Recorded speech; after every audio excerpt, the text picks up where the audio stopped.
पूर्णं भवतु तत्सर्व तत्प्रसादात् जनार्दनम्।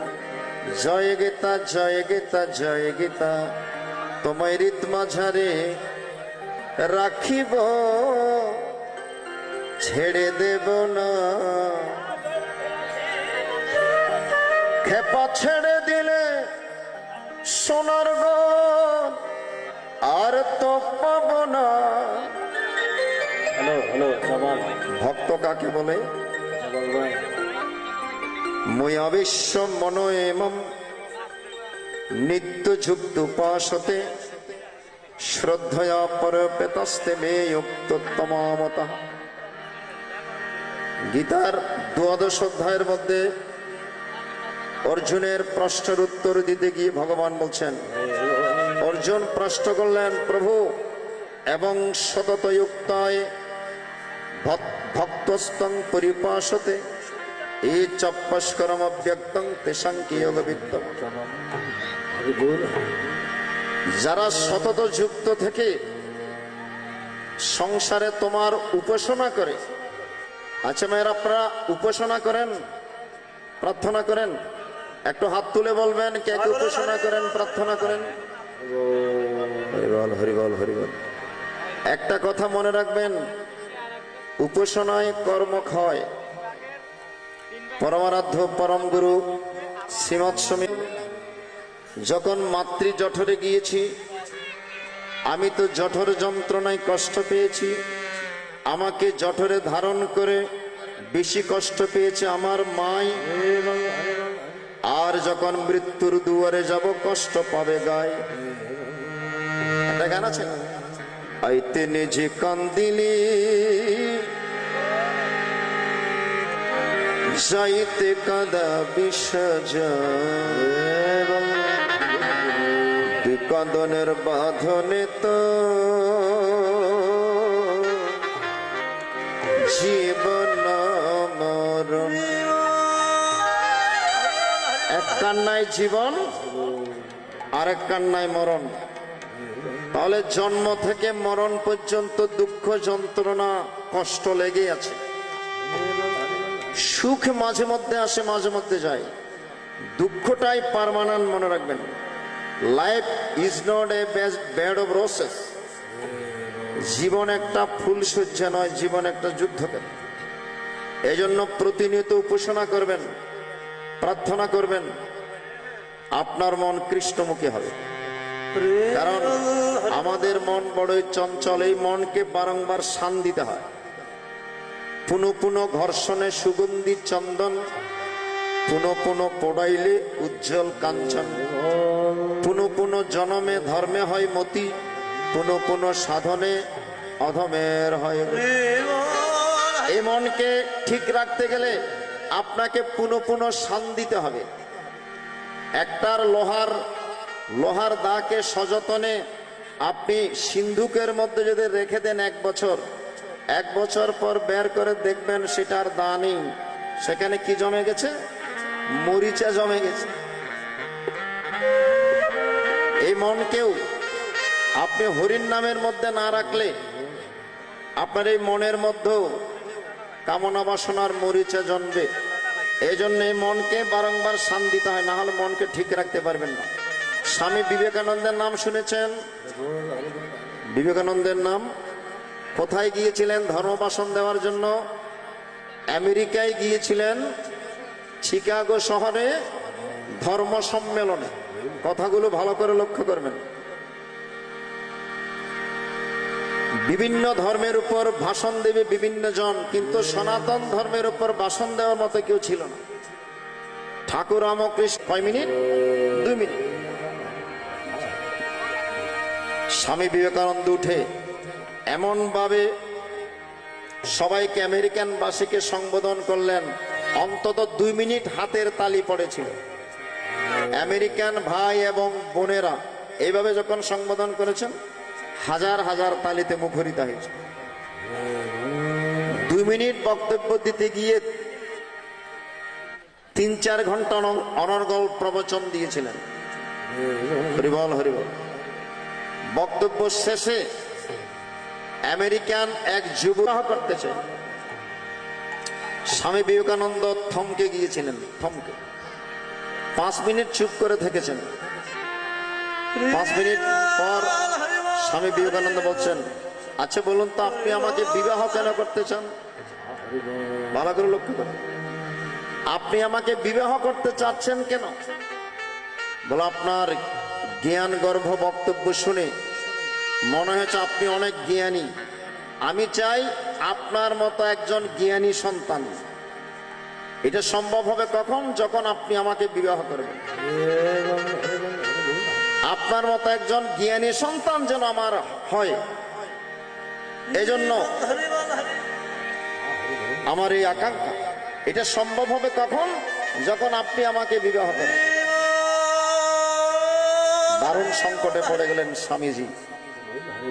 আপনার সুন্দরভাবে বসুন, প্রসাদ নিয়ে বসুন, কেউ যাবেন না, অনেক কথা আছে। হরিবল হরে। সুধী মণ্ডলী, 5 মিনিট পর স্বামী বিবেকানন্দ বললেন, আচ্ছা একটা কাজ করলে তো হয় না? বলে কি কাজ? আচ্ছা আপনি আমার মতো একজন সন্তান চাচ্ছেন তো? বলে হ্যাঁ। আচ্ছা ধরুন আজকে থেকে আমি আপনার সন্তান। কি বললেন? ধরুন আজকে থেকে আমি আপনার সন্তান, তাহলে আপনার মনোবাসনা পূর্ণ হলো, আমার ব্রহ্মচর্য ঠিক থাকলো, আমার মন আর অন্যদিকে গেল না। হরি বল, হরি বল। আপনি আমার মতো সন্তান চাচ্ছেন, তাহলে মনে করুন আজকে থেকে আপনি আমার মা আর আমি আপনার সন্তান। তাহলে আপনার মনোবাসনা পূর্ণ হয়ে গেল, আর আমার সন্ন্যাস জীবনও সার্থক হলো, আমার ব্রহ্মচর্য জীবনও সার্থক হলো। শাস্ত্রে কি বলছেন? জাহাজ কখনো সাগরে ডুবে না, যতই সাগর বড় হোক, যদি জাহাজের মধ্যে ফুটো না হয়। কি বললাম? সাগর যতই বড় হোক, জাহাজ ডুববে না যদি সাগরের ভেতরে ফুটো না হয়। এই মন বিষয় বাসনায় কখনো ডুববে না যদি আপনার মনের মধ্যে কামনা বাসনার ফুটো না হয়। এই জন্য এই মনকে বারংবার শান দিতে হবে। কিভাবে শান দিবেন একটু শুনুন। আমার গৌরাঙ্গ মহাপ্রভু শিখিয়ে দিয়েছেন সংসার থেকে মনকে কিভাবে শান দিবেন। হাতে করো কাম আর মুখে বলো হরি, অনায়াসে দিতে পারো ভব সিন্ধু পারে।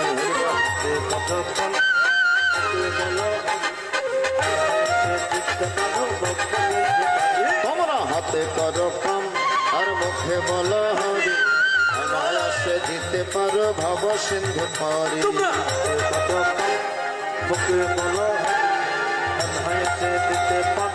সবাই একসাথে বলুন, হরে কৃষ্ণ হরে কৃষ্ণ কৃষ্ণ কৃষ্ণ হরে হরে, হরে রাম হরে রাম রাম রাম হরে হরে।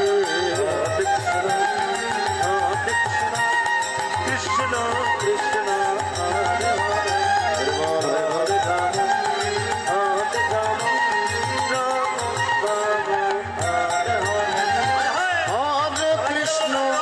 হরে কৃষ্ণ কৃষ্ণ কৃষ্ণ হরে হরে, হরে রাম রাম রাম হরে হরে। কৃষ্ণ কৃষ্ণ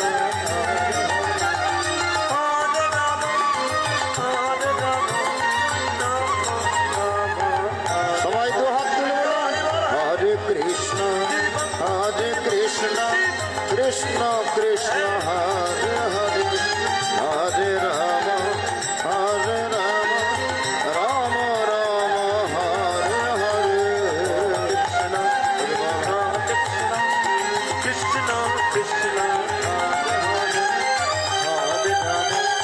হরে রাম রাম রাম হরে হরে। হরি বল হরি বল হরি বল হরি বল।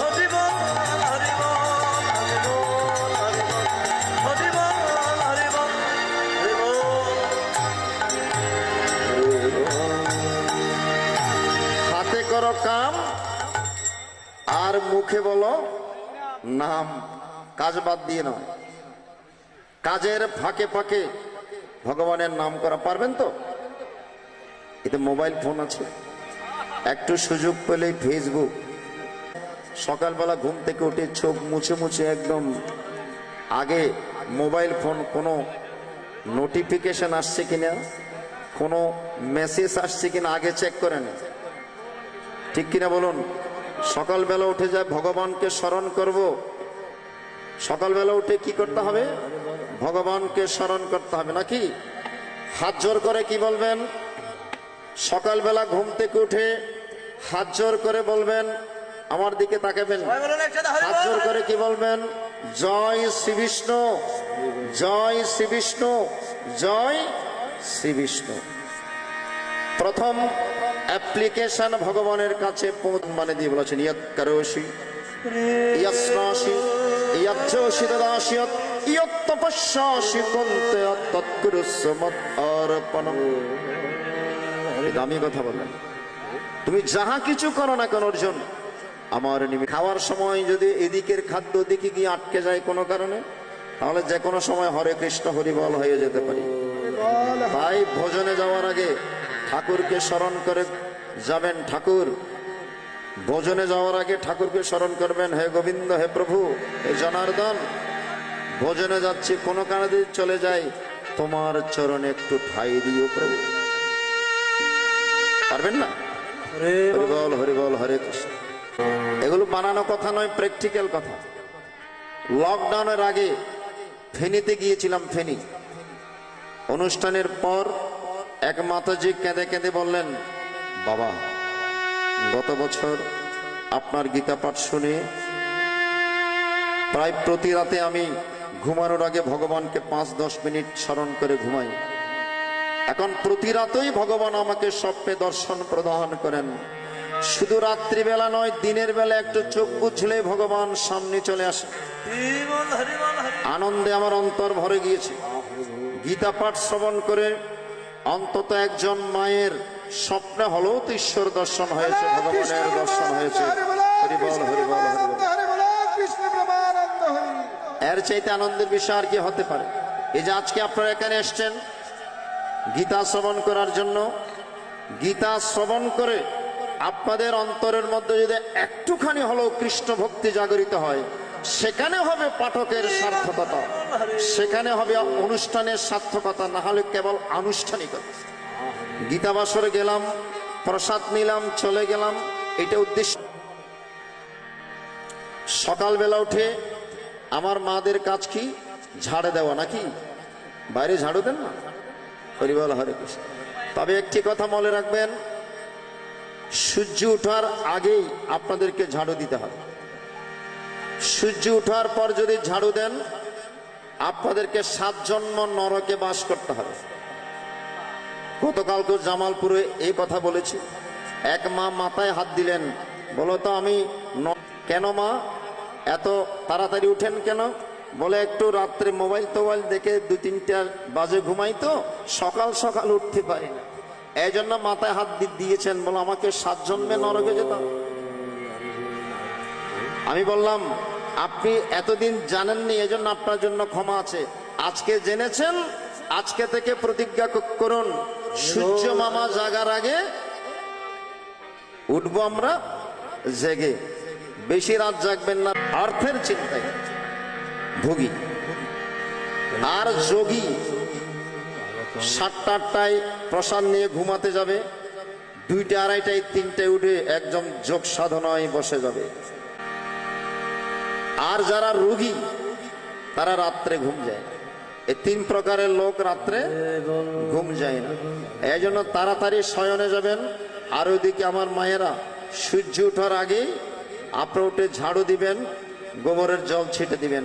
কোনো কারণে যদি উঠতে বেশি দেরি হয়ে যায়, আপনারা আর ঝাড়ু দিবেন না, গোবরের জল ছিটে দিবেন। গোবরের জল ছিটা দিবেন আর নিজের ঘরটা পরিষ্কার করে নেবেন। ঘর পরিষ্কার করার সাথে সাথে মনটাকেও একটু পরিষ্কার করে নেবেন। দিয়ে আপনার দাঁতের ময়লা পরিষ্কার করেন, সুগন্ধিযুক্ত সাবান দিয়ে দেহের ময়লা পরিষ্কার করেন, কিন্তু মনের ময়লা আমরা কখনো পরিষ্কার করি না।